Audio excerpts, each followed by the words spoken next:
So మేము వాళ్ళని diagnose చేయాలి, నిజంగా వీళ్ళకి పీసీఓడి ప్రాబ్లం ఉందా లేదా అనేది మేము వాళ్ళకి చెప్పగలగాలి.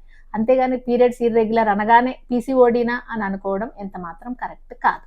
Suppose if A patient 20 years దాటిన పేషెంట్ పీరియడ్స్ రెగ్యులర్గా రావట్లేదు అని అన్నప్పుడు మేము కొన్ని టెస్ట్లు చేసిన తర్వాతనే తినకు పీసీఓడి ఉంది అని చెప్పగలుగుతాం. అందులో మొట్టమొదటిది ఏంటి అని అంటే అల్ట్రాసౌండ్ స్కానింగ్. సో స్కాన్లో మనకి గర్భసంచి పక్కన ఉండే అండాలలో ఓవరీస్లలో ఫాలికిల్స్ మోర్ దాన్ 12 ఉండేసి బిలో 10 mm ఉంటాయన్నమాట. More than 12 number of follicles ఉంటే దాన్ని పాలిసిస్టిక్ ఓవరీస్ అంటాం. కానీ ఆ పాలిసిస్టిక్ ఓవరీస్ ఉన్న వాళ్ళందరికీ ప్రాబ్లమ్స్ ఉంటాయా అని అంటే అందరికీ ప్రాబ్లమ్స్ ఉండవు. కొంతమంది పాలిసిస్టిక్ ఓవరీస్ ఉన్నా కానీ వాళ్ళకి పీరియడ్స్ రెగ్యులర్గా ఉంటాయి, నార్మల్ ప్రెగ్నెన్సీస్ వస్తాయి.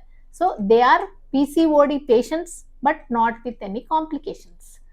కొంతమంది థిన్గా ఉంటారు, పీసీఓడి పిక్చర్ ఉంటుంది, అంటే గర్భసంచి పక్కన అండాలలో నీటి బుడగలు ఉంటాయి కానీ వాళ్ళకి ఫెర్టిలిటీ ప్రాబ్లమ్స్, ప్రెగ్నెన్సీ రాదు, ఓవిలేట్ అవరు, అలాగని థిన్గానే ఉంటారు. చిన్న చిన్న ప్రాబ్లమ్స్ లైక్ షుగర్ అలాంటివి కొంచెం చిన్న ఏజ్లోనే అటాక్ అవుతాయి, బిలో 30 years. వాళ్ళని మేము పీసీఓఎస్ కిందకి కన్సిడర్ చేసి ట్రీట్మెంట్ స్టార్ట్ చేస్తాం. సో అందరు పీసీఓడి వాళ్ళకి ట్రీట్మెంట్ అవసరమా అంటే కాదు. ఓన్లీ 50% ఆఫ్ ద పీపుల్ ఉండే పీసీఓడి పిక్చర్ ఉండే వాళ్ళకి ట్రీట్మెంట్ అవసరం పడుతుంది.